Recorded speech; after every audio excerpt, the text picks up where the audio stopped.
Well, this is episode 356 of the 3 Point Podcast, presented by Memorial Healthcare's Wellness Center for mobility and pain relief. Contact the Wellness Center how to get money off flexibility packages. We also are brought to you in part by Rivals Taphouse and Grille, Success Group Mortgage and Servicing, the Shiawassee County Fair, and ALS of Michigan.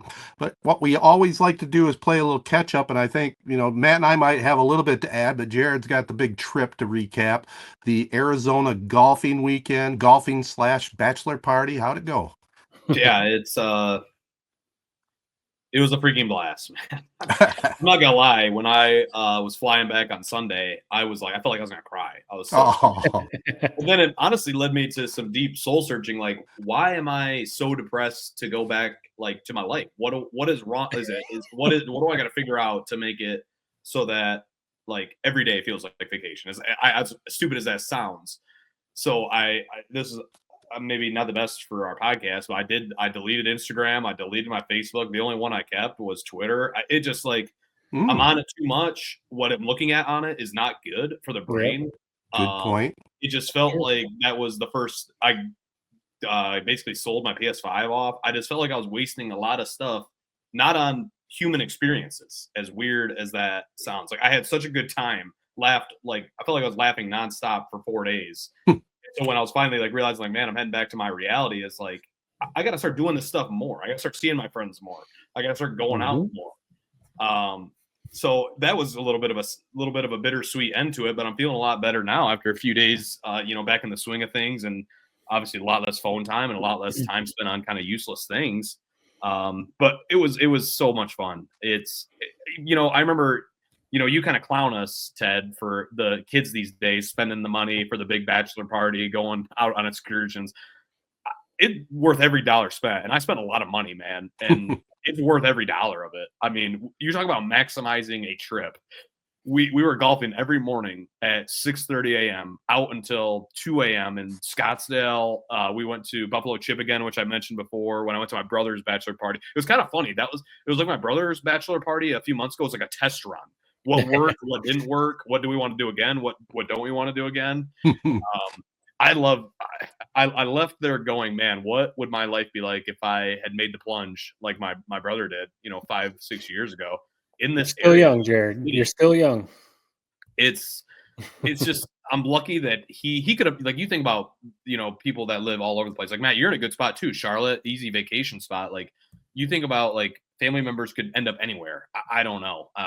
Pick a random spot that's like, man, I don't really want to visit there, but Oklahoma or something like that. Yeah, Arkansas. Right. Yeah, I'm lucky that he's in what I think is heaven on earth. I can't get over this place. And you know what the biggest myth is? And I was thinking about this. So at Buffalo Chip, which is that place I was talking about, it's a rodeo, literally probably 1,000 people at this bar. I found a good spot so it's hard to explain. So there's the outdoor part and there's the indoor part. And then there's this little congested spot, right? Like a bottleneck where everybody crosses through. It's nonstop. It's like Times Square, people nonstop going. And I just said, I'm going to sit here on this corner bar stool in this primo spot, and I'm just going to chop it up with every person that walks by.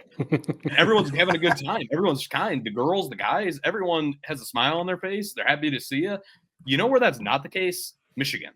And I think part of it is the weather. I was going to say right now, people are still in their winter blues. Yeah. It's like get into June and yeah. Maybe, I hope, man. But I was thinking that everywhere we went, ironically, the only group of people that tried to fight us were from Northern Michigan. They're Northern Michigan football players. It's so you tell me what that means. It's like, I don't know. I'm telling you, I think it's just a better way of life out there. I used to say, I've said it on this podcast before, I got everything I want here in Michigan. And I still do believe that, make them big time wherever you're at. But wow, I mean, if you could just restart, move everybody that I know from Michigan to Arizona, Ted, Matt, you included, I'd do it in a heartbeat. I really would. Wow. I think we could, whatever scrolling there on the bottom line that people are watching on YouTube or whatever notes you have for a rundown, Ted, go ahead and scrap this whole thing and let's have an introspective podcast about life. Okay. I mean, we just, Jared, what are we? We're running up to 5 minutes, and man, right. you have me thinking about 30 different things I want to say. Ted's in retirement mode, about to go out and see daughter, grandkids, all that kind of stuff, living the the grandpa life, I think it is something that, I don't know, at some point in your life, maybe you're hitting it in your mid-20s, you do kind of think about stuff like that. And you think like, all right, what do I want to do with my life? Do I want to work? And, just work. Everyone's got bills to pay, so you have to work. Right. But, like, do I want to save for trips like that, experiences? And my wife and I have talked about it with like Christmas and Easter even has become ridiculous, the presents. But we're like, why are we spending so much money on these like toys and stuff that just pile up in their rooms and just why don't we like, get a few things and then save it for the experiences, save Christmas money for a cruise, save Christmas money for something bigger, kind of like what you're talking about. And man, you see some stuff that's so depressing. And I don't mean to say this, Ted, because you're at this age, but I see some people say like, you work and work and work until you're 65 and then you retire and most of your life is gone and all you've done is work, work, work. And, I see that stuff as a 40-year-old. I just hit 40 and, my wife and I, we start thinking like, we're kind of at this point in our lives where it's like, what do we want to do? Okay. We got young kids, we got to save and we got to pay bills and stuff, of course. But like, do we want to start traveling and doing more of that stuff, experiences, or are we just going to pay for a bunch of toys and shoes and stuff like that? So, I mean, we could keep going on. And Ted, you probably have the best perspective of any of us, because you're at that point in your life, but it's an interesting topic for sure. Well, I can offer some perspective, and heck, we don't have to rush off this topic because it is kind of interesting. One thing in life, to where I've got to this point so far, it's a series of epiphanies. And Jared had one here. He had a definite epiphany. It was like I was a White Lotus character who left one person and came back a different one. That's kind of what it felt like. Well, it's awesome, and you say I clown on you guys and bachelor parties. I think that's just the way I look at it in general is, these bachelor parties become these destinations, which is all right if everybody can afford it. But if you're part of the wedding party and you really can't afford that money, but you're pressured and you have to do it. That's my only take on that. Right. I will say this as an older guy and has evolved through things. When I was Jared, your age, and then I was very social, hung out with my friends, played softball, basketball, all the way up till I was, I played real good competitive stuff and all the stuff that goes after the games, the socialization, until about 36, right? So started easing out of that when I got to be close to Matt's age. And then it's another thing, another cycle in life. And I think a lot of people my age have found that to be the case. I wish I could go back and chop it up with my friends on a regular basis. I mean, I guess there's no reason why I can't, but it becomes more, I chop it up with my family, my extended family and all family members. And I'm happy to do that. And it's great. You still get the socialization, but it's a whole different thing. And I kind of envy where you're at right now, that you get to hang out with your buddies still. And even though you're busy at work, I highly recommend keep making time for it, man. No, you have to. Yeah, we used to talk about it. When you had your I know Faster Horses is very different now. It's even got canceled, right? Faster Horses it's taking a year off, which is maybe a topic for another show. That's bizarre. Right. I saw that. But I remember we talked about it when you were going, that like, if this is going to be your friend group's thing, you have to keep it going. If you have to be the one to keep scheduling it, doing it, because the minute that you guys don't do it, it's never going to happen again. Right. 1 year you guys take off, then you're just not going to do it. So you have to keep doing that stuff. And I tell people this, and Jared, I'm not trying to tell you what to do with your career because we're in the same field, but when I've talked to interns or people fresh out of college getting into this industry, all about it, you will blink and you've been working in this industry for 15 years because that's where I'm at, because the hours and the holidays, the nights, the weekends, you're never not working. I mean, you know how it goes. Christmas Day, you're working. Thanksgiving weekend, what are people doing Thanksgiving weekend? They're watching sports. So if you work in the sports industry, what are you doing? You're working. And I mean, look, you're at Ford Field. Yeah, you get to watch the state championship games, which is awesome, but you're working like a dog that whole weekend. So that's one thing that I think you can, I'm 15 years in, so I'm kind of deep into this career and I'm like, I'm kind of dug in. But sometimes I think, like Ted said, if you could go back, a little younger, be like, what career do I want to have that will give me more time if I do end up having kids, give me more time to travel, to see my friends? Like, what career do I want? Because, I've worked my way up. I get a lot of time off. I definitely am thankful for what I have at ESPN, but it is like this, industry, this career, Ted, working, covering games for every Friday night for 30 years. Right. It's a grind. I mean, it's a grind. And I tell people, I'm like, listen, if you don't want to work nights, weekends, holidays, overnights, all that kind of stuff, I get it. You need to get out sooner rather than later, before you start making some, good money, before you start building up vacation time and PTO and stuff. And again, this is not trying to give you life advice, dude, but I feel like maybe you're seeing you're at a point where it's like, all right. Yeah, it just was. Well, I felt like for just with my phone, with video games, sometimes with work, with not waking up early, getting that workout in. It's like it's taking away from actual important experiences, whether it's with my girlfriend, whether it's with my friends, whether it's like you said, playing softball. Maybe it's me golfing more. It's like just stuff that I don't know. It was I just got to stick to it, man. I feel like it really was a pivotal moment, but I just got to stick to it. I do think the social media thing, I enjoy social media. You guys know that I do enjoy social media.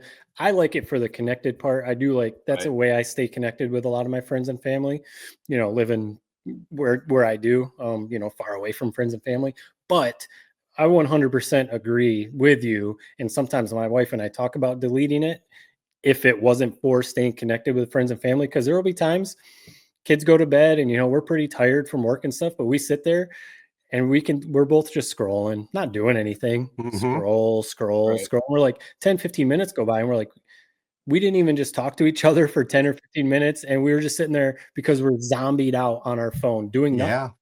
And we're like, if we just didn't, like you said, don't have the apps on your phone, at least maybe we would like talk to each other, or like watch something together on TV or something.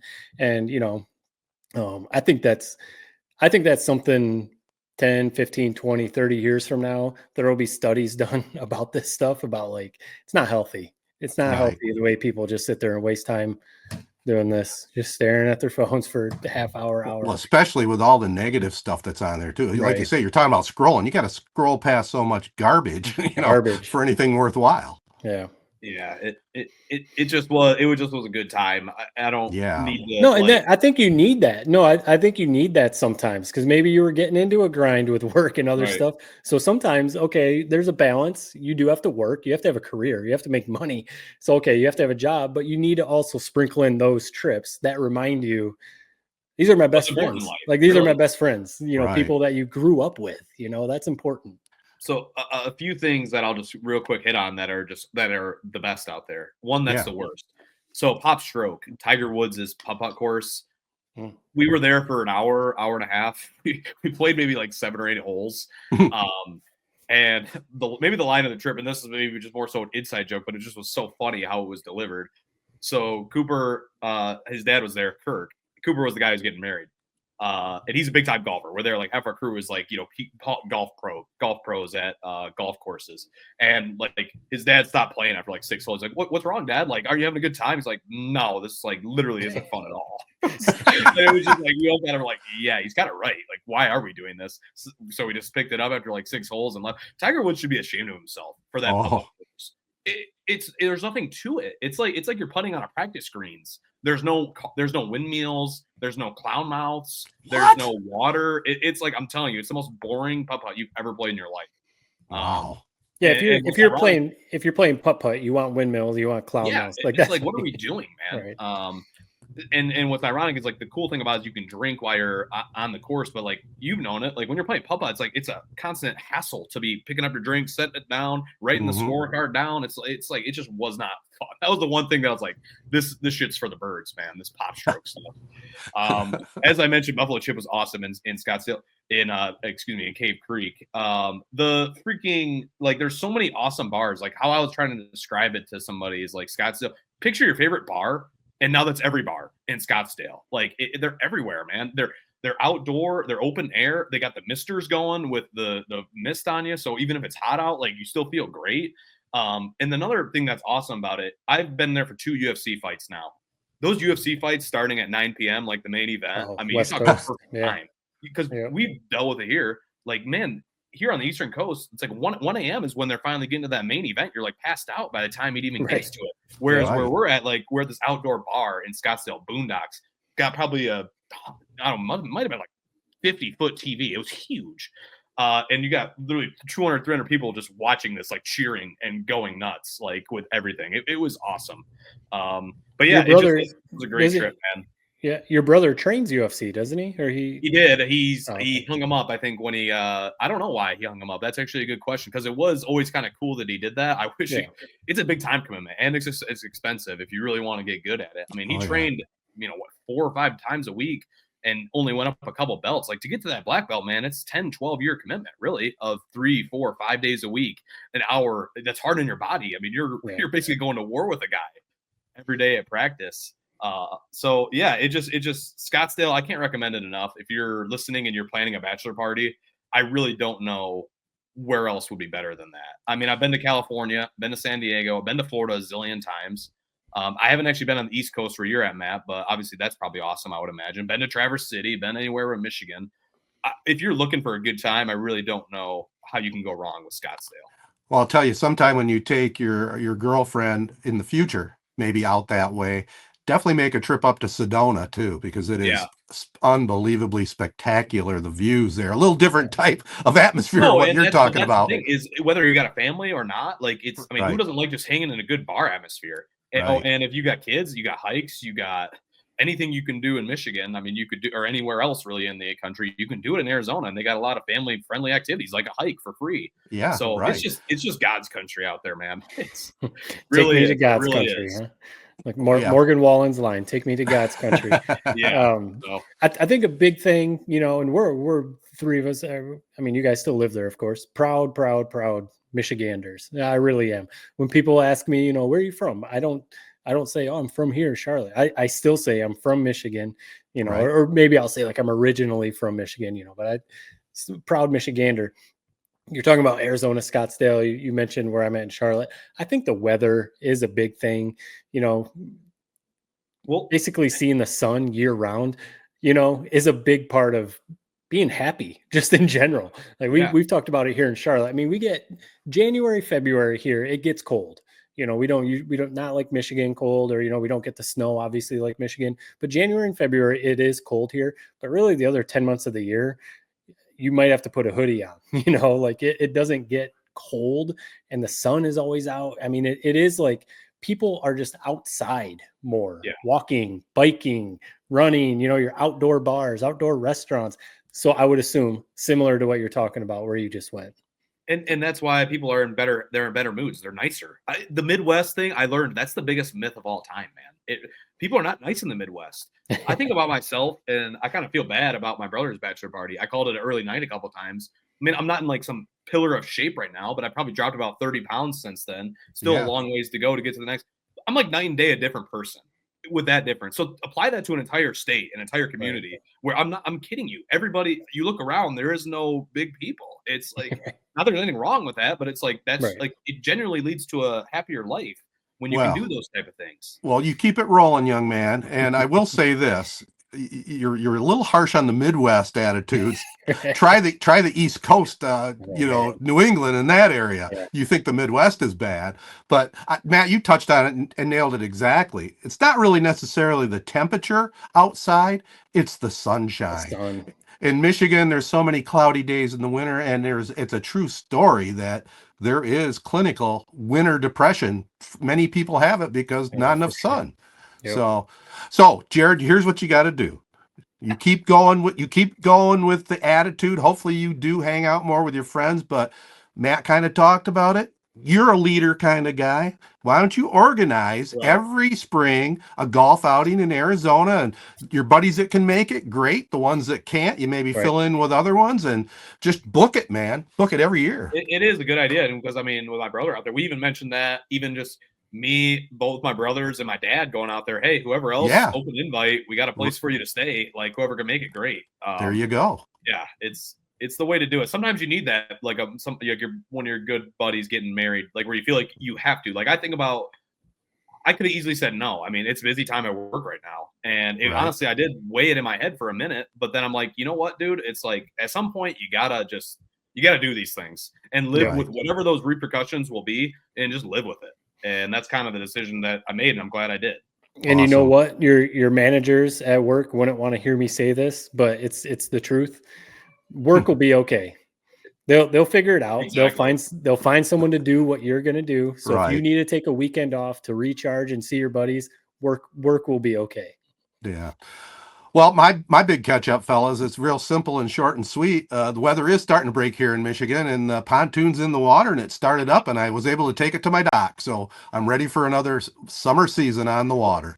So, for example, you've offered me to come out to your pontoon. I've never taken you up on it. So, in other Right. words, be ready for me to take you up on it. Please do. Come on out, man. The more the merrier. Basically, Jared is going to be on your pontoon all summer, is basically what I'm hearing. Well, I will say this, I mean, we've had it quite a long time now. You do get a little spoiled, a little, do we want to go out? Do we want to get it out?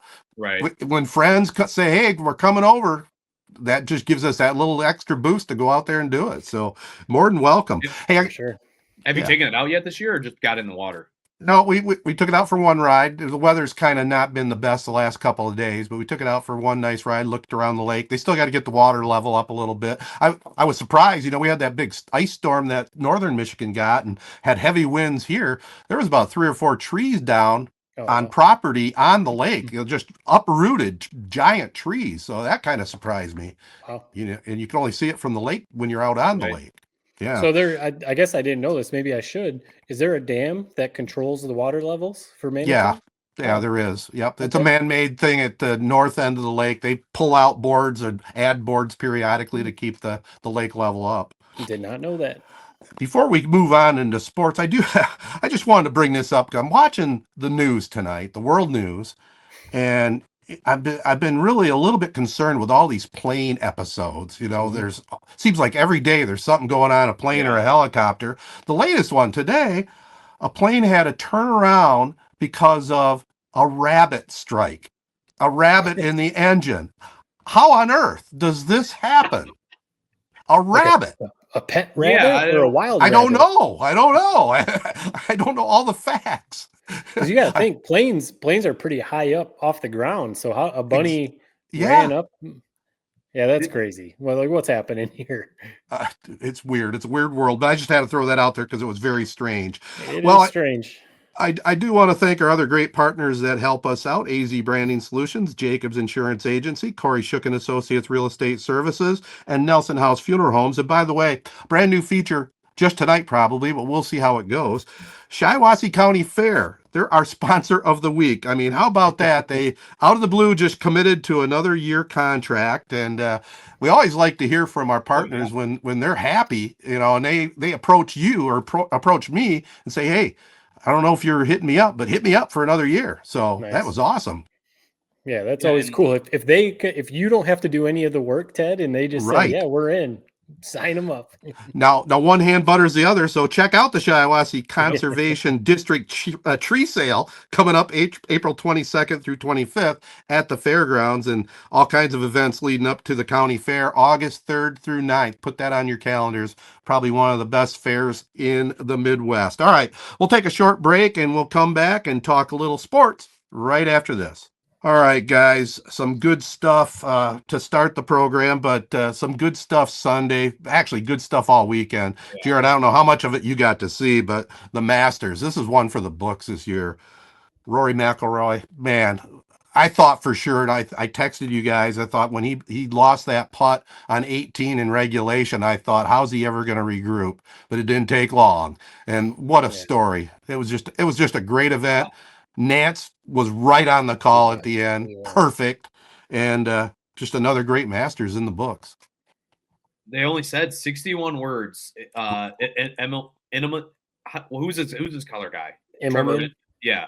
In Jim Nance, they only said 61 words in the 7 minutes from whatever, the 15 seconds before he made that putt till 7 minutes afterward. That's how you do it, man. I mean, Jim Nance doesn't need me to tell him that, but that was awesome. So I was on the plane. My flight left at 5:43 Eastern time, 2:43 Pacific time.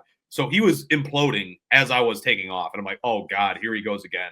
My phone's getting blown up. Oh, my God, choke. He's doing it. It's when he had that double, like on hole 13 or 14. So I went up in the air thinking, wow, he really imploded yet again. And I'll be honest, before the round, I was rooting for DeChambeau. But once I saw the emotion and that moment, how do you not root for that? It was awesome. It looked like literally a weight of 1,000 cars just got lifted off that guy's shoulders. And it was how he did it. He faced the demons. It looked like he was going to implode yet again. Like you said, it's like, how does he recover? Even off hole number 1 tee. He said he's never been more nervous in his life. Doubled hole number 1. It evaporated in 2 seconds. Yeah. And even with all that, he still got it done in just theatrical fashion. I mean, there's nothing better than a playoff at the Masters. I'd argue, really, in just about anything in all sports. So I'm bummed that I missed it live, but wow. I mean, Rory McIlroy, that's a Masters. It's the for me, it's the Bubba Watson Masters where he hit the famous hook shot in a playoff, and then it's that one. Those are my 2 favorite in my lifetime that I've seen. You don't put the 2019 Tiger Woods? As soon as I said it, was like, yep. Oh, and 2019 with Tiger Woods. That one is also all time as well. I mean, that's tough just because of the redemption story for Tiger and just everything else that went into that, with Tiger Woods being, you know, the greatest ever, or at least one of the greatest ever in golf. But Rory, you know, the 6th golfer ever to complete the career Grand Slam. He's won all 4 majors now, obviously at different points, but he's won all 4 majors. And, you know, he had been on a little bit of a slump for majors, I think about 10, 11 years since it had been his last major victory. So he's definitely one of the, I don't know if you want to call it a darling of the tour, but he's one of the guys that, you know, there's the whole PGA versus the LIV, you know, and Patrick Reed and DeChambeau and Mickelson and all these other guys, Koepka, that went over to the LIV and took that blood money to go play over there and, you know, take that generational $200-300 million that they got to go play over there. But Rory has been the guy that has been very outspoken about the tradition of staying in the PGA and what golf means and, you know, just all that kind of stuff. So I think there's that side to it, that the people who are, you know, diehards or maybe like golf traditionalists like Rory for those reasons, because he's been outspoken against this other golf league. So it was almost like him versus the LIV, because it was him versus DeChambeau for the most part until Justin Rose came back. But no, so there was all that stuff involved too. And they broke every record for the ratings on Sunday. And I mean, it's one of those events that you don't have to be a diehard watching every hole, every tournament, every weekend. Flip on Sunday Masters, especially when there's a couple good storylines, and you're going to be entertained, because CBS absolutely crushes their coverage of the Masters. You can't touch them. You can't touch them, and you can't touch Nance for sure. You know, and that's one thing, hey, a little positive about social media maybe. The ratings jumped so high for like the last half hour. You don't think people were looking at their phones and go, oh shit, I better turn it over to the Masters, you know? Yep. 100%. So, And speaking of phones, that's what people point out every year. I mean, everyone knows it at this point if you pay attention. No phones allowed at Augusta. Yeah. And there is something to that. Jared, you're in a different appreciation right now for the no phones thing. But, you know, to think about all those moments, and you see the pictures and you see, I mean, just some incredible photos, you know, from the Masters every year. No one in the gallery with their phones out. And you have to think, if this was any other tournament on the tour, everyone has a phone. The whole thing. And, you know, that's fine. I don't really care either way about that. That's fine. But there is something cool about that everyone there was just living in the moment. It should be. It's how it should be, man. It's irritating when you see these like all-time moments. Like I think about LeBron when he made the shot to pass Kareem Abdul-Jabbar. Literally every single person in the crowd has their phone out. Yeah. And again, this isn't some lecture. I'm not trying to lecture people like I'm some. Honestly, it was me realizing that I'm the worst of the bunch in terms of my phone addiction. I had I got to stop, and I'm still on it. Like I find myself opening it up and typing in Facebook to go, and then I'm like, oh, I don't have it anymore. It's like, go block the phone and go back to what I was doing. But you're right; those people soaked in that moment, and they're better off for it forever. And that is. The Masters does so many things like that, right? The phones is just one small thing. I mean, even the verbiage that these guys have to use to describe it. Right. I mean, there's not a single patch of brown grass on this entire course. Everything is perfect. The champions waiting underneath the giant tree as soon as Rory's done and wins. The winner walking through the massive crowd of people as soon as they win. That is all time every single year. Yeah. And especially doublefold when Rory was as emotional as he was. So many awesome things. I could talk about the Masters forever. There's a reason it's the best. Yeah, he did everything in his power to not break up walking that line to the clubhouse. I mean, it was just palpable for sure. And also, I mean, Rory's just a really likable guy, and I'm so happy that he got this, the career Grand Slam. But you got to say a lot for Justin Rose too. This guy is a class act, man. The way he handled that defeat, and I already had respect for the guy, but I gained even a ton more just by how he dealt with that devastating loss. He had his chance, and Rory just took it. So congrats to him. Yeah, I mean, because he had his own, he crumbled. He had the lead after day one, and he fell apart, and then he battled back with what? He shot a 66 on Sunday, which usually he's like, how do you not win the tournament? But that got him in contention, But yeah, I mean, they have a friendship and, the whole Ryder Cup relationship and everything that they have. But yeah, you saw the moment where he hugged Rory, hugged Justin Rose's wife as if they were like family, and he's hugging on that walk from the course to the clubhouse. He's hugging everyone. He's got his best friends there. Shane Lowry comes out. He's obviously from Ireland also. He gives him a hug like as if they're brothers. Other guys are coming out, and you could just tell everyone. And like you already talked about it, Jared, but the fact that Nance didn't have to say anything. No. They just stayed on that. It was like those movies, like one movie's like Children of Men has a legendary like one shot scene where the whole scene is one shot. That's basically what CBS did. Just stay on this, just stay on Rory and follow him the whole way. And I was sitting here watching it. I mean, it was hard not to get teary-eyed for the guy. I mean, you could feel, like you said, Jared, you could feel the weight off his back. And now it's like, geez, he's still only 35. So if it's that much weight off his back, what's he about to do now, Yeah, I know. It's like, the sky's the limit, right? I mean, I want to say he's at 5 majors. I mean, he's won the Grand Slam. And you just it felt like a monkey that had to get off his back, and it had to be at Augusta, and how he did it. Yeah, exactly what you said. Sky is the limit. And I wouldn't be surprised if we see him win a 2-3 more majors in the next 4 or 5 years, man. It's pretty awesome. That's what's crazy. People are talking about this year. Could he win all 4 this year? So the PGA's at Quail Hollow here in Charlotte, and he's already won. He's won there before. Right. And what the Open Championship is in Northern Ireland, so it's like his, it's his home course basically or whatever. So it's tough. I mean, you can't expect a guy to win all 4 in a calendar year, but and he's been dominating on PGA Tour for the last 10 years, but it's just crazy to think he hasn't won a major in 10 years. It is. That happens to these guys. Like Jordan Spieth, it's like for one moment you're like, wow, they're about to go on like a Tiger Woods type tear. One bad thing happens, and it just almost feels like it just like it plummets their career. So to see all that happen, the redemption, how he did it, I mean, that's golf. The whole baseball phrase, I'll see it on Twitter, is how can you not be romantic about baseball? How can you not be romantic about golf? That's what that was. Especially the Masters, without a doubt. Hey, I was just going to say, you tie in baseball to golf. You were talking about the photos. How about Ken Griffey Jr.? Yeah. He's got that clutch photo of Rory down. He's the coolest cat in the world. He still is. Always has been. Yeah. That guy's the man. There's really nothing else to really add to it. I mean, you talk about him being a Hall of Famer, one of the best baseball players ever, and then like, I need to pick up a hobby in my retirement. I'm going to be a photographer. It's kind of like what Kobe was on his way to. He had already won an Oscar. I'm one of the best basketball players ever. I'm going to start making short films, and I'm going to win an Oscar. These dudes are they're in a different stratosphere with their skills and talents. But that was cool. Well, this podcast could be Jared's stepping stone to the future, and maybe something like that, huh? It could be.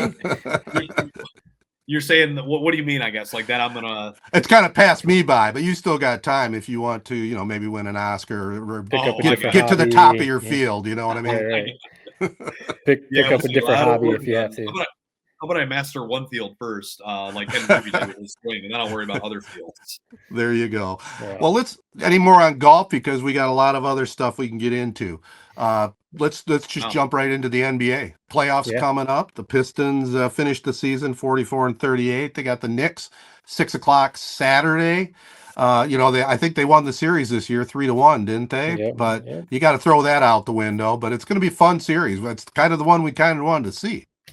I mean, it's definitely, you wanted to avoid matching up with the Cavs or the Celtics in the first round. So, I mean, they got the matchup, and you wanted to, I mean, the Bucks are a little banged up, but if you can avoid Giannis in the first round, you want to do that. Yeah. So really the Knicks for the Pistons, honestly is a perfect matchup because yes, the regular season doesn't matter, but they did win that regular season series 3-1. I don't think there's anything about the Knicks that the Pistons should be like worried about. Jalen Brunson's really good, but I mean, all right, like Cade Cunningham is too. Karl Anthony Towns is good, but he's come up short his whole career basically in the playoffs. So, he's not anyone that the Pistons shouldn't be able to stop. And then the Knicks have some other good role players. So, I mean, they're a good team and, they have home court advantage, but the Pistons, like I've been saying for a few weeks and we've been saying, if Cade Cunningham is fully healthy, they 100% can win the series. I think it almost comes and goes with him. If he's still a little hobbled from his previous injury, it might be tough. But if he's good to go, he's healthy, fully, can 100%. I think the Pistons take the series. He's gone off against the Knicks this year. Quote unquote, the phrase is Cade takes Manhattan. He's owned it. To me, what I worry about is, I mean, we see it all the time with playoff teams. Like, what I think about the Pistons, what they've done well, how they've had this 30-game turnaround, they play harder than just about anybody in the league. They play with an edge more than anybody in the league. Now, once the playoffs are here, the team like the Knicks, who basically their season is just starting, like now their edge is going to be just like the Pistons' edge. And you worry about those like the starters, the fringe, the role players. When that really gets siloed down and it's intense, you start to see them disappear. Like you think about Tobias Harris, how well he played for the Sixers, then you come playoff time and it's like, almost like he disappears. Right. That happens. And so I worry, I think I could see a scenario where Cade's scoring 40 a game and then you look around and go, man, he didn't get much help. No one else. I hope that's not the case. I mean, it's just, they're such a young team where I wouldn't be surprised if somebody like an Ausar Thompson ascends to another level. But it's playoff time now. It's time to really figure out who this team is. They've altered a little bit down the stretch. I mean, they were 10 or 11 games above 500 at one point. Now they're only 6. It's time to see what they're made of. I love the matchup against the Knicks. I mean, playoff basketball at Madison Square Garden. That's what you like. I remember the playoffs. Like we played the Bucks as an 8 seed of like 5-6 years ago.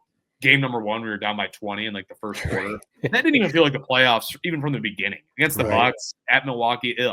Madison Square Garden, I don't care if neither of these teams are going to win the title. Like that's NBA playoff basketball. Get your popcorn ready, sit and enjoy it. I mean, it's the playoffs are already awesome. Now let's put it at Madison Square Garden, and let's put it in Detroit, a town that hasn't had a playoff game in forever. It should be the favorite series of the entire first round, in my opinion. Yeah, well, I definitely intend on watching every single game for sure. And good point on Cade. Really, as Cade goes, the Pistons go. But kind of on top of that, they're such a good together team. They're young, but they're together. I do have a little bit of the same worry that, is the playoff pressure going to be too much for them? I have a feeling no. I have a feeling that they are so tight-knit, and if Cade plays like he can play, which some of the stats I've seen, kind of mind-boggling for his age and the numbers he's put up, very comparable to Isaiah Thomas at that same stage of his career. You can make an argument that Cade should be first team All NBA. I mean, when you break down, because like Jalen Brunson kind of tailed off, and some of the other point guards that have always been up there. Obviously, Steph Curry's always up there, but you can make an argument that Cade should be first team All NBA, and that's impressive coming off of the first couple seasons. He had some injury issues, but it wasn't for a little bit. It was like, is he going to be a bust? And nope, he's not a bust at all. He's a star for years to come. And that's the thing. That'll be, let's just say they don't play great this series. Still a lot to look forward to, man. I mean, we lost Jaden Ivey mid-year. He was showing some promise and improvement. Even at the bare minimum, he's a starter in the NBA. Right. That we lost to this squad. And Cade Cunningham, Jalen Duren, Ausar Thompson, like they show a lot of promise. So what you hope for this series is, hey, it's competitive, it's close. Man, wouldn't it be sweet if we won? But let's really put up a fight, and let's get that for sure, for damn sure. Let's get a playoff win, which is something we haven't had the last 2 times we've been to the playoffs. Yep. If anything, it shows guys like maybe Devin Booker or some other big free agents like, hey, the Pistons are for real. This is a good team. You could be the player that puts them over the top. Did you guys have a problem with the fact that they're not selling tickets to anybody outside of, I think it's Indiana, Ohio, and like Ontario? I didn't understand why people had a problem with that, saying, oh, if you have true fans, like they'll still show. To me, I thought that was a good, kind gesture by the Pistons, saying, hey, maybe we're not going to make as much money, but like we want it to be Pistons fans in this building I thought that was cool. I didn't understand why there was some hate toward that. Did you guys even see that at all? No, but I wouldn't argue with that at all. But I didn't see anything on it either. So you're saying that they're trying to limit any sales, like at Michigan Stadium, to Buckeye fans, that type of Right. thing. Oh, Yeah. I like it. Maybe I'd be it was just curious one how. Yeah, I idiot didn't see that that. said I'd be curious how they control that because, Right. like, if you buy a ticket and then go to StubHub or whatever, like, Exactly. are they able obviously to? they can probably track your location. Yeah. I would guess. I mean, everything tracks your location nowadays. So Yeah. That's it's an interesting. interesting I thought move. that was Yeah. cool. I mean, we'll see. It should be an awesome environment. You just hope that, even if they're down 0-2, you know that it's going to be full throttle. We got to win this game. Crowd's going to be amped for that game 3. Yes, for sure. The West, the other side of the bracket, the West is going to be interesting because at the top, that's the wild. Thunder. Yeah, the Thunder have been the best team in the West basically all season, but then basically from 2 all the way down, only a few games separate the teams. So I mean, I'd love to see the Lakers make a little run, watch Luka and LeBron, make a run, but they're no joke to go up against the Timberwolves and the Nuggets, obviously with Jokic, and the Clippers are actually playing really well. Kawhi Leonard is actually healthy, and your guy James Harden actually is playing pretty well. So like the West and the Warriors, now that if they can get out of the play-in, right, with Jimmy Butler, the Warriors are playing well. So the West is going to be wild. I think right now we love the Pistons. I hope they move on. The East right now, I think the Cavs and Celtics are so good. I don't know if anyone's going to be able to upset the Cavs or the Celtics, but the West, honestly, I think is pretty wide open. Yeah. My dream is the Lakers. We'll see. How awesome was it seeing one? There's been the NBA's had a hot week, really, which is ironic. Usually, I feel like it's a little bit quieter right before playoffs. I mean, one, you got the Nuggets firing Mike Malone, a guy who won a world championship just a couple years ago. What did you guys think of that timing? I thought it was flat out bizarre. But my reading or my interpretation, it sounds like him and the GM had some arguments basically that they did not like each other at all. So my only assumption is why now? Why this timing? There must have been a blow up of some sort between these two in the locker room. Is that safe to guess, or what do we think? That would be my guess. Right. I mean, that's what it seems like. There's some dirt that hasn't maybe come out public. I mean, because you would think 4 games before the end of the season, you're not firing your head coach who just won you a title a couple of years ago, but probably some stuff we don't know about. I see Joe D getting another opportunity with the Pelicans, it looks like. I saw like something along the lines of his first job is going to be to trade Zion. Welcome to being the GM. You got to trade your best player and hopefully get a good return. Right. Yeah. Trade best player who's on a $300 million contract and plays 40 games a season. Exactly. Yeah, good luck getting a good package back. Right. It's the best time of year, dude. It really is. And now that the Pistons are here and playing in it, it feels like it's a whole nother level of enjoyment and anticipation for these games. For sure. So talking about anticipation, the Hawks and the Magic are playing right now as we're recording this. Do you guys like the NBA play-in, or are you a little, some of these games are, I mean, like Hawks Magic, like, all right, cool. Or it gets 2 more teams in the mix, basically, is what it does. Right. I don't like it. And let me make sure that I'm right here. But I feel like when you look at the West standings, stand by. So when you look at the West standings, the West is pretty crunched up. The teams that are 1 through 8 have at least 48 wins. The team that's the 9 seed, which is the Sacramento Kings, who fired their coach midseason, traded away one of their best players, have 40 wins. And then you have the Mavericks sitting at 39 wins without their second best player. Right. How perfect would it be if we just accepted that the Warriors and the Grizzlies are going to be that 7 and 8 matchup? That's what we want, right? So it's almost like we had it right with the 8 teams. It's ironic because going into the year, that was like the Pistons. That was our dream, was that we'd have an opportunity in the play-in. Now we're actually just in the playoffs. I don't like it. I really don't. I think it lessens the regular season a little bit, and to me, it doesn't seem right that a team like Golden State, who went on a tear at the end of the year, 23-8, once they got Jimmy Butler, now they're in like a win or go home scenario. I know they still kind of stagger it where those 7 and 8 seeds have the best chance to make it, but let's just get those best teams in there. That's who we want to watch anyway. Yeah. I mean, it's cool. Like the MLB did it, trying to get a couple more teams in, because otherwise half of the league is out of the playoff mix by, mid-season. So it keeps some intrigue there at the end of the year. But yeah, when it shakes out like that, where the 2 bottom teams getting into the play-in are 10 games below the other teams, it is a little, because it's a one game. You know, you got the Mavericks with Anthony Davis. Maybe he goes off and pulls an upset. You never know.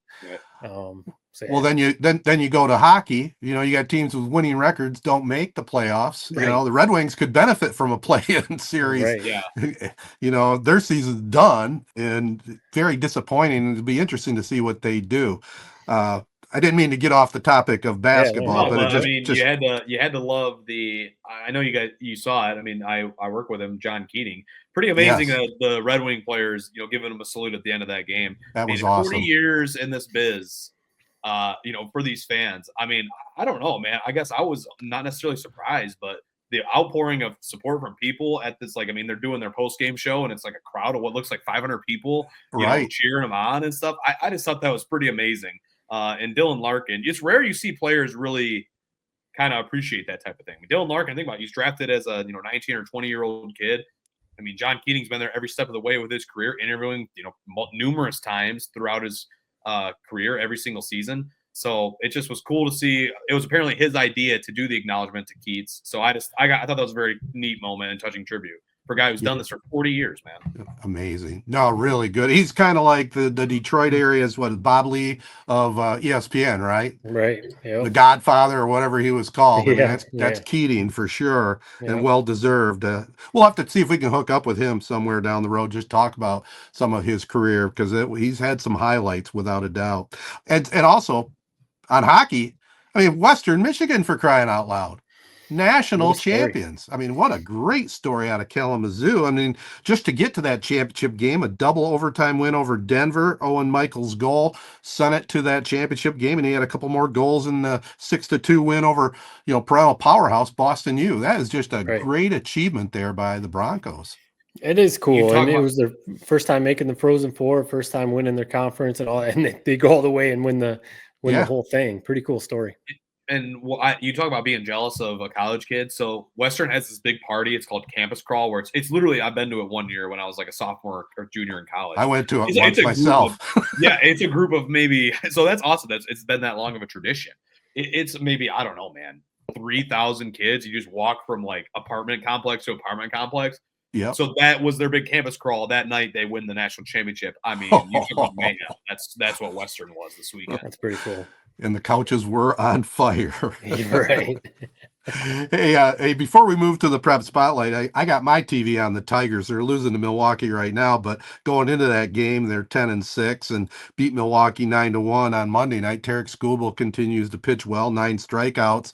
And this team, man, you better not wait for tickets to big games because you're going to want to buy them in advance. They're going to be there all season long, and they got some fun things going on that team right now. It's so great to see Torkelson bounce back. I don't think it's a fluke. I think he's gonna be solid all year. Baez playing well. I talked about that last week, and they're getting contributions everywhere. And in baseball, we all know it starts on the mound, and they got a nice staff right now.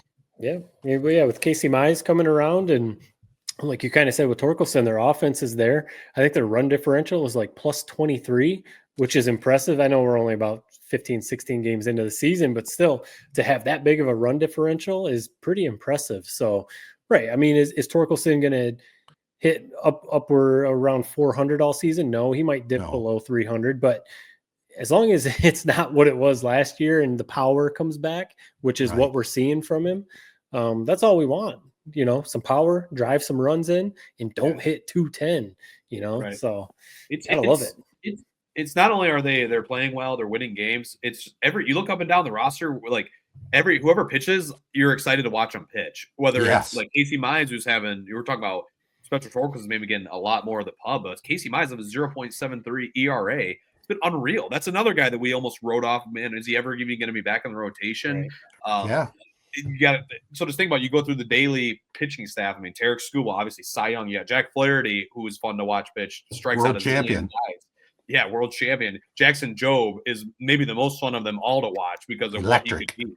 I just get a kick out of him. He just seems so small and like I love a pitcher who just has crazy movement on his pitches. Reese Olson, like just up and down the roster. Javi Baez, who apparently got coaching tips from Gleyber Torres about how teams scout him, and that's maybe been the key thing that's turned him around. it's a really fun squad. You hope they keep it going. Yep. It really seems like they are. I mean, they were the first team to 10 wins in the American League. Is that right? That's right. Yep. Yep. Yeah. Yeah, they should be fun to watch all summer long, but keep it going, boys. That's for sure. All right, I think that's anything else in the major sports we need to get into before we get to the prep spotlight. No. Let's move it over. All right, take a break. We'll be right back with the prep spotlight presented by Jacobs Insurance Agency. All right, guys, there's, believe it or not, quite a bit here in spring ball, and I'll jump right into baseball. Chesaning swept Montrose 14-0 and 11-2. Brady Sager struck out 9 in game 1, had 2 hits and a pair of RBIs in game 2. Owasso won the Marshall Sports Fest tournament, beating Pewamo Westphalia 4-0 and Marshall 5-3 in the championship. Liam Patrick and Eden Ackley had 2 hits each in the championship contest. The Indians took the Chesaning and Corunna split a twin bill. Geez, can't talk all of a sudden. There's a lot of stuff here. Cavs won game 1 12-2 for coach Chuck Osika, and the Indians took the nightcap 11-3. Max Volt tossed a 2-hitter, and Volk and Brady Sager combined for 8 stolen bases on the day. In other sports, boys golf. Corunna beat Owasso. I thought this was a typo. Corunna beat Owasso by 16 strokes at the Owasso Country Club. Aiden Roca led the way, shooting a 41. Man, I wish I could shoot a 41. That's a good score, and that's beating your opponent on their home territory. That's a big win right there. That really is. Corunna boys and girls swept Clio in track and field. Isaac Jacobs won the 100. Mackenzie Lakier won both hurdle events. I did want to get another track and field one in here. Ovid Elsie won a home quad over Morris, Fulton, and Merrill. Marauder boys won 3 field events led by our man, Trice Tokar, pole vaulting 12'6". So he's well on his way to potentially getting that grand slam in pole vaulting. 4 straight state championships possibly for Trice Tokar. How cool is that? Insane. That'd be cool. Yeah. At some point, we're going to have him on, whether it's this year, next year, I don't know. When he's pole vaulting in the Olympics, we'll have him on. Yeah, right. Yeah, we need to get him on. I was thinking about making connections with Xander Woodruff too. I mean, he was named All-American in JUCO ball, man. He had a heck of a year this year. We saw it. I mean, he could. I know. You talk about a scorer, right? We were all kind of confused why maybe those college recruitments weren't coming in a little bit heavier last year. So now that, I mean, a JUCO All-American and scoring like he did in high school, it's like, yeah, you would think that those offers are going to start rolling in for him. Yep. No doubt. One other score to report in girls soccer: Owasso beat Corunna 1-0 as Isabel Jameson scored the lone goal in that one. We talked about it last week. Owasso, moved up to Division III in football. They are now classified Class A in basketball. They classified as in Class A by 1 student. 780 killer, man. That's a killer. 789 students at the count day, and the cutoff was 788. Oh man! Talk about cutting it close. Now you got Saginaw United waiting for you. Right. Just the way it goes, but boy, oh boy, that does hurt. All right, that's pretty much it. Do you have anything to report, Matt, on the nephews? No, I was going to say one of my nephews, the younger one, he decided not to play baseball this season. He's playing golf for Perry. Okay. He wanted to give golf a go. So I saw his mom posted some pictures of, they had a tournament today at Glenbrier there in Perry. They've got like winter gloves on, and Jared, you're talking about winter, comparing it to Scottsdale. He's out there, he's got a winter hat on and his winter coat trying to carry around his bag. Yeah. And it just made me think, like, this is we're mid-April, so it's still a little chilly, but got to get past these cold days for those sports like golf, track and field, all the spring sports. He's going to have a blast, man. The most fun I ever had playing sports, I swear, was golf. It's a blast. You're thinking about football practice compared to golf practice. Football practice, you're doing 2-a-days and smashing helmets and getting concussed. Whereas golf, you're just going out and playing a 9-hole round. Golf, you're just going out golf with your leisure time. Not a bad sport to coach either. Go out and play some golf with the boys. Those jobs don't come open very often. No, I know. Yeah, go make a few $100, go hit the driving range and call yourself a coach. But what's crazy about that is, so Perry, my nephew Brady, who's a senior, he's the only senior on Perry's baseball team.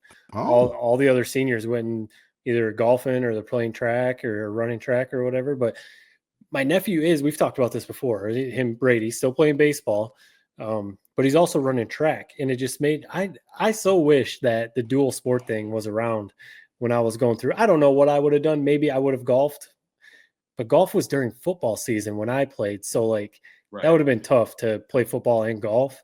I probably would have done baseball and track. That would have been good, but it's weird that the dual sporting wasn't always a thing. I don't really understand why that was ever. You're saying like you literally were not allowed to do it? Not at Corona. So other schools you could, but not at Corona. Yeah, there was a phase. They've re-allowed it, I think. I did both track and baseball. So yeah. I wasn't the most dedicated track practice player. I'll tell you that much. But I ran in the meets. Same thing. Yeah, same thing. You show up to the meets, you run a couple events, maybe you do long jump, and you call it good or whatever. But no, I mean that would be fun. So yeah, he's the only senior on the baseball team. He took a foul ball. My mom sent a picture. He took a foul ball off the nose, and his nose was the size of like a grapefruit. No I messaged him today. No broken bones though. So. Just some swelling, so he'll be all right. But yeah, senior year, he's the only senior on Perry's baseball team, so hopefully they have a good season. Well, I'll be keeping a lookout for them.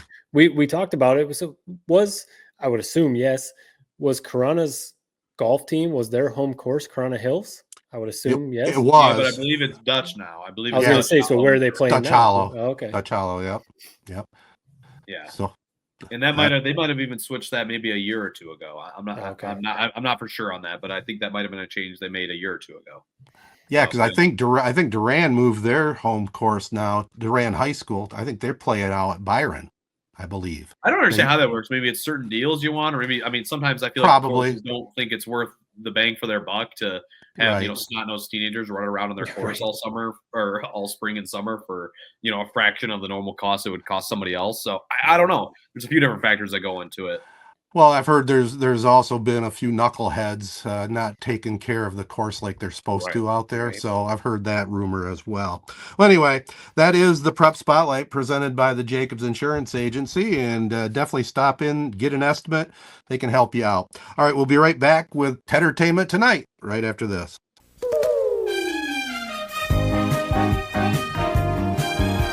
All right, first of all, I just want to start. I know, Matt, you've caught up on it. Jared hasn't, so we won't really give away any spoiler alerts, but 1923 season 2, what a great show, first of all. You can spoil it. Honestly, I probably will one day get into 1923, but that's one I haven't even started yet, so go ahead. Well, it's still pretty fresh. We may not want to spoil it for some of our listeners either necessarily, but I'm okay either way. All I was going to say mainly is, like I said, a great show, and I think all three of us love romantic comedies as far as movies go, but as far as a love story goes, mixed in with all the other action that they had, Spencer and Alex, I mean, they're right there with Rose and Jack of Titanic or Tony and Maria of West Side Story. I mean, this love story, would you agree with that, Matt? It was unbelievable. It was. It was unbelievable. The journey that both of them go on. They connect, they separate, and then not a spoiler, but there's a reconnection there at the end. But that was the one thing, that part of the storyline that my wife and I were both a little like, man, because I guess I don't want to say too much. You mean the way it ended there? Yeah, the way it ended with them was a little disappointing. There was some good because they had a kid, and that kept the Dutton family line going. But then there was some bad that went with it. That was the one part of the storyline we were a little bit like, man, we were pulling for her. But the rest of it, I mean, this show, Taylor Sheridan, man, Jared, you've talked about him a lot. I mean, he knows what he's doing because the writing is so good, and it makes you want to have another season. This was the final season of 1923. Yep. I did read that there might be a 1940. 1944, right. There might be a 1944. That would be obviously probably where Kevin Costner's character then comes in as a child, But no, I mean, the shootouts, the action, I mean, it makes you feel like you're in the Wild West. The shootout that went on, in that final episode was just insane. And Spencer is one of the biggest badasses I have ever seen, man. And I mean, you're a woman. You're drooling over him. He's so handsome, and then he's just a badass. I mean, it's awesome. Here's why I hope they don't do 1944, and this is just off a title alone. Listen, 1944, I mean, we were at war. So Right. you know they're going to have some badass John Dutton leading it, and you're just going to be thinking to yourself, like, this guy would be, leading the troops into Normandy. He wouldn't be freaking, worrying about his ranch. That's my one complaint. Hopefully, just shift it ahead a few years, and then have him be a World War II vet. That's how you do it. They probably already thought about that, because definitely, like Spencer in 1923, he was a war hero. Right. So they build this in. Harrison Ford obviously was too old to be in the war, Right. but he was still a good. So yeah, if they did do, I get what you're saying. 1944, maybe John Dutton, Kevin Costner's character, would be too young, obviously. Right. Maybe he would just be at the ranch with all the ladies because all the men are off fighting the war or something. But Right. it would be interesting. They've got to do it. Because we got to know how it gets. Okay, where does John Dutton? We got to know how it gets there. My next question. You guys really need to know every step of the way of how this. So there's not been 3 of these, right? So they're potentially going to have a 4th story about the Dutton fam. Yep. I mean, the scenery alone, and I guess it is a different part of every different time period each trip.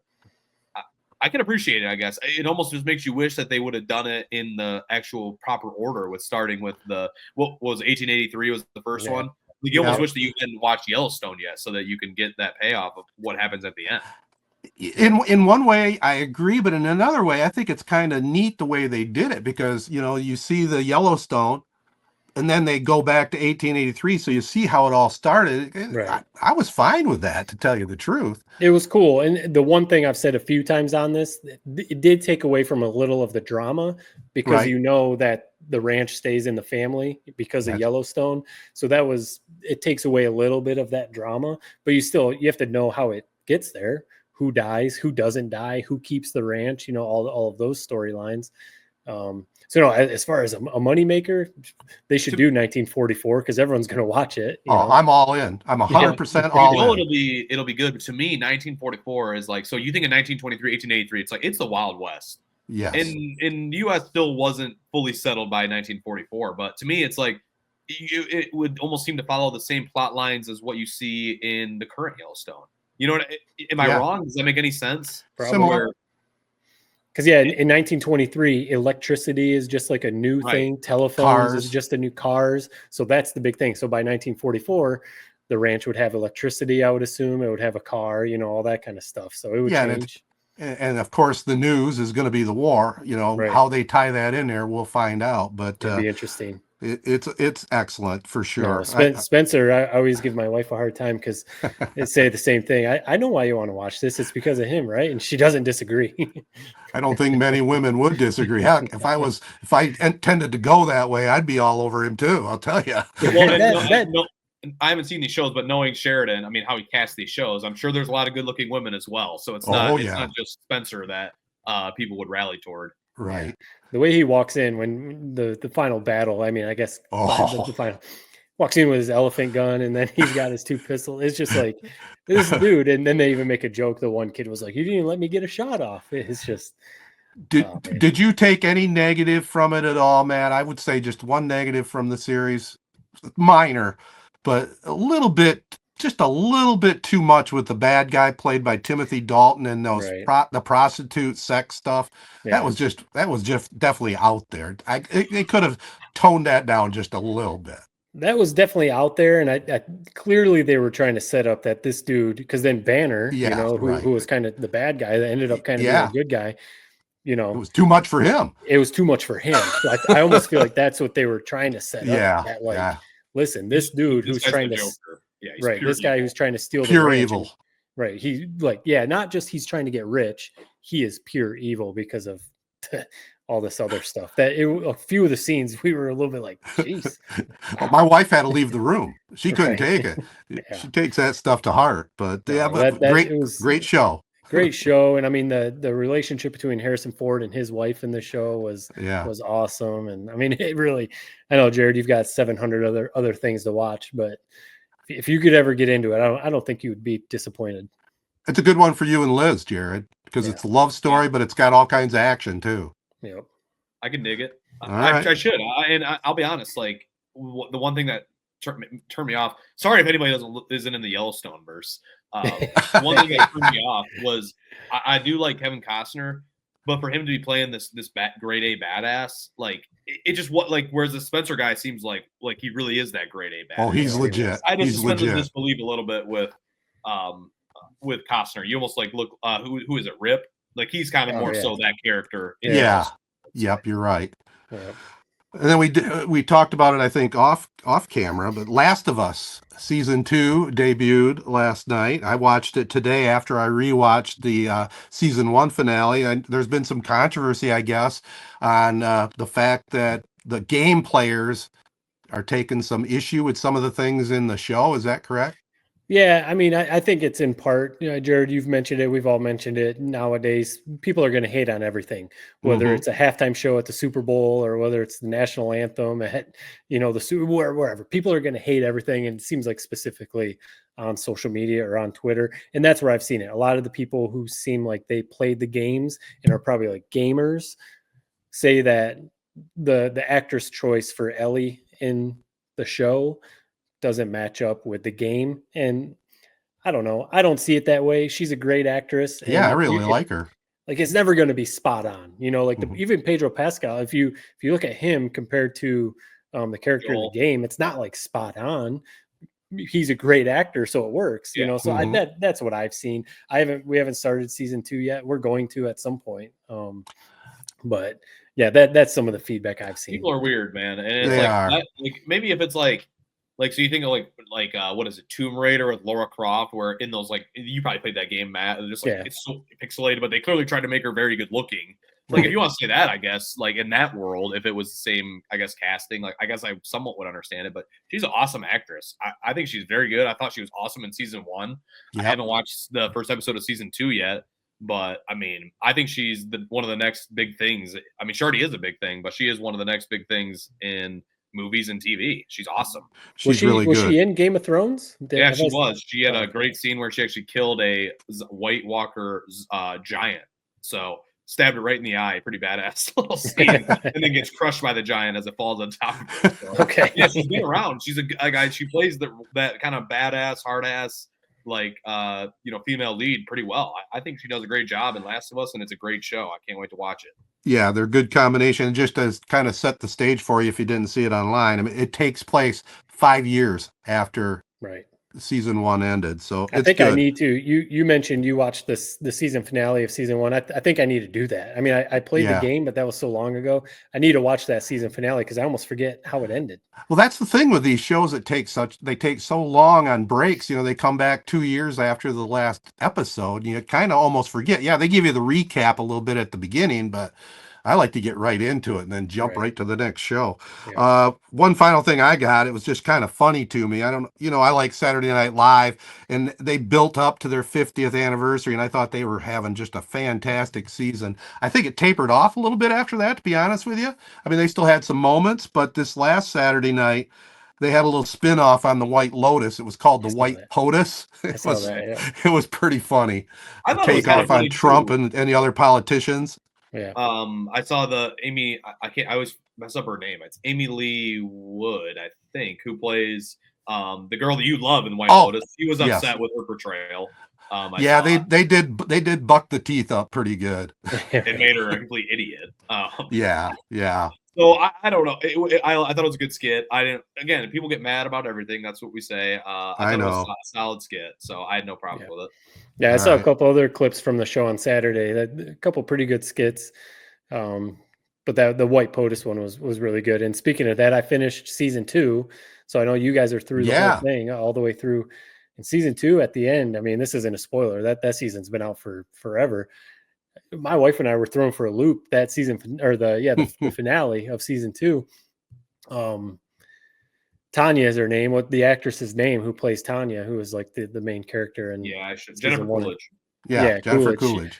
I did not think that it seemed like they were setting it up that she was going to get away. She was going to make it out. She figured out that she kept calling them the gays. They were trying to kill her because they had a connection to Greg, her husband, and all that kind of stuff. And it just seemed like she was going to get out. And then the way she flipped off the boat, we both were whoa. we both reacted like, oh my God. The best scene in that finale, man, is or maybe it's episode 7. I think it's the finale though. They have a tight up on her when she's going through just like firing the gun throughout the boat, like just unloading like that was the finale. Takes out like 8 people.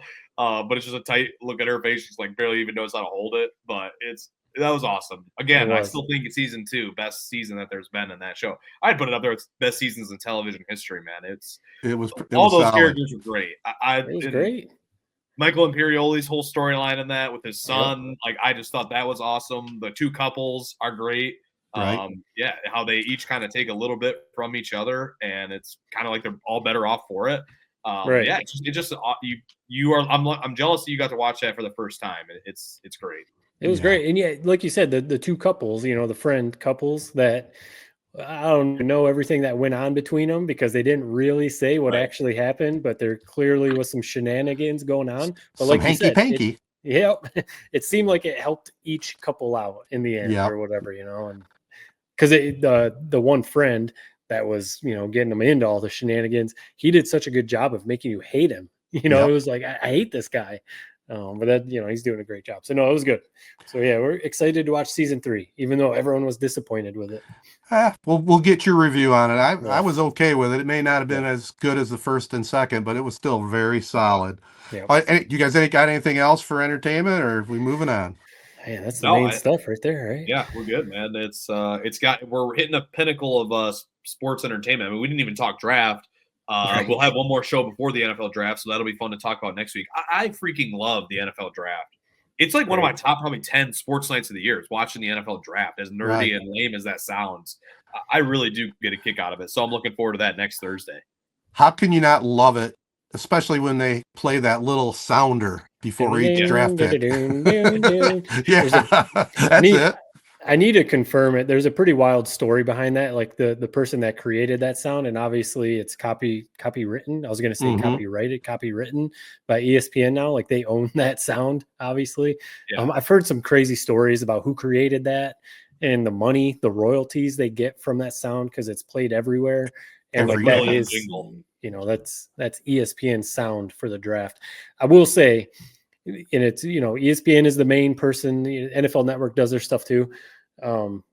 ESPN crushes the NFL draft. I really do. I think that's not being a company man. I think they crush it. I wish though that they'd have round 1 and 2 on day one. They stretch out round 1 so far, and sometimes it's like, let's just get to it. I loved it how they used to do it that way. Round 1 and 2 was on day 1, and the rest of the draft was on day 2. But I get it. Stretch it out over 3 days. I agree because I would watch every second of it. The one thing I kind of like is it almost feels like there's added drama of somebody falling out of round 1 when you know they're leaving, they got to go home, sleep on it, come back, and it's half the crowd is there from the day before. Like that, I think is kind of adds to the drama a little bit of those guys that are falling later in the end of the first round and fall to the second round, especially the quarterbacks. Yeah. Well, there's going to be plenty of storylines on that. We'll definitely get into that when it gets a little closer, but it's that time of year. April, baby. Time to keep moving, right? Yeah, April in the D. All right. Let's call it. Hey, Jared, keep it up, man. Keep that attitude, that epiphany going, you know. Hang out with your friends. Enjoy life, you know. Yeah, that's the goal, man. I mean, yeah, it's I guess that's when you know you had a damn good vacation. I mean, we've all been there. We know that feeling when you're getting on the plane. Matt, you probably had it in Barbados. Like, man. And you have kids to look forward to coming home to, or like obviously maybe there's some hassle with that too, like anything. But it's just it's like obviously not every day can be vacation in Scottsdale in sunny sunshine weather, but can you take a small part of that and apply it to your life? I think it's possible. I think it is too. And the sunshine is coming. You're mid-April up there in Michigan. The sunshine is coming. All right, let's call it a podcast, boys. Special thanks goes out to Memorial Healthcare's Wellness Center for mobility or pain relief. Make sure you contact them for what discounts are available, and they got a whole lot going on up there. Also want to thank our other partners, AZee Branding Solutions, Jacobs Insurance Agency, Kori Shook & Associates Real Estate Services, Nelson House Funeral Homes, Rivals Taphouse and Grille, Success Group Mortgage and Servicing, Shiawassee County Fair, our sponsor of the week, and ALS of Michigan. Peace and love, everybody. Be kind, and thanks for listening.